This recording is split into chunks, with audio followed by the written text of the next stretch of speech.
Okay, welcome back to my channel. Hi everyone. So ఈరోజు మనం addition of fractions గురించి తెలుసుకోబోతున్నాం.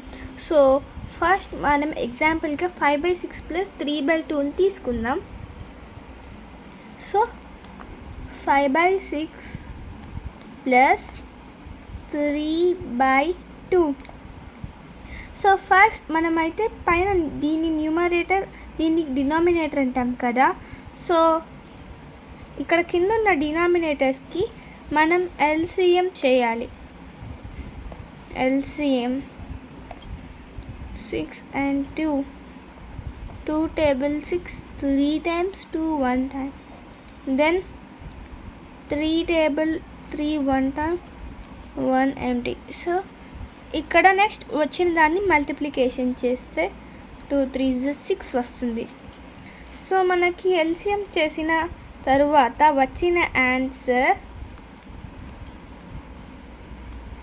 వచ్చి 6. సో ఆ 6ని మనం ఇక్కడ కామన్ డినామినేటర్గా అయితే వేసుకుంటాం.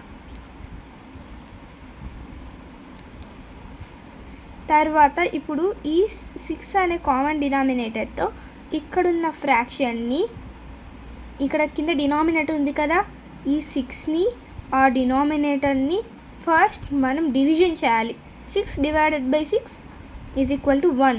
సో 1ని న్యూమరేటర్తో మల్టిప్లై చేయాలి. 1 into 5 5 plus 6 divided by 2 3 3 3s 9.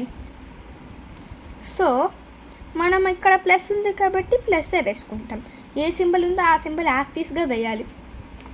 Is equal to ఇప్పుడు 5 + 9 ఈజ్ 14/6. మీకైతే క్యాన్సిలేషన్ వచ్చని అనుకుంటున్నాను. సో మనం క్యాన్సిల్ చేసుకోవచ్చు. 2 7s and 2 3s is equal to 7/3. So ఇప్పుడు ఈ 7/3 మనం కావాలంటే మిక్స్డ్ ఫ్రాక్షన్లోకి మార్చుకోవచ్చు, లేకపోతే మనం ఇలాగే ఉండి చేసిన ప్రాబ్లం లేదు. సో మీకు ఒకవేళ మిక్స్డ్ ఫ్రాక్షన్లోకి ఎలా మార్చాలో నేను చెప్పిస్తాను. సో 7/3ని మిక్స్డ్ ఫ్రాక్షన్లోకి ఎలా మార్చాలంటే డినామినేటర్ని డివైజర్గా, న్యూమరేటర్ని డివిడెండ్గా వేసుకోవాలి. సో 3 టేబుల్లో 7 2 times 6 అండ్ రిమైండర్ వచ్చేసి 1. సో మనము మిక్స్డ్ ఫ్రాక్షన్లోకి మార్చేకి ఒక ఫార్ములా గుర్తుపెట్టుకోవాలి. అదే Q/D. ఇది మిక్స్డ్ ఫ్రాక్షన్లోకి మార్చే ఫార్ములా. సో Q అంటే కోషియంట్, R అంటే రిమైండర్, D అంటే డివైజర్. సో కోషియంట్ వచ్చి మనకి 2ని ఇక్కడ వేసుకుంటాం. R అంటే రిమైండర్ 1, D అంటే డివైజర్ 3. సో ఒకవేళ నేను చెప్పింది మీకు అర్థమైతే please like, share and subscribe our channel. Thank you.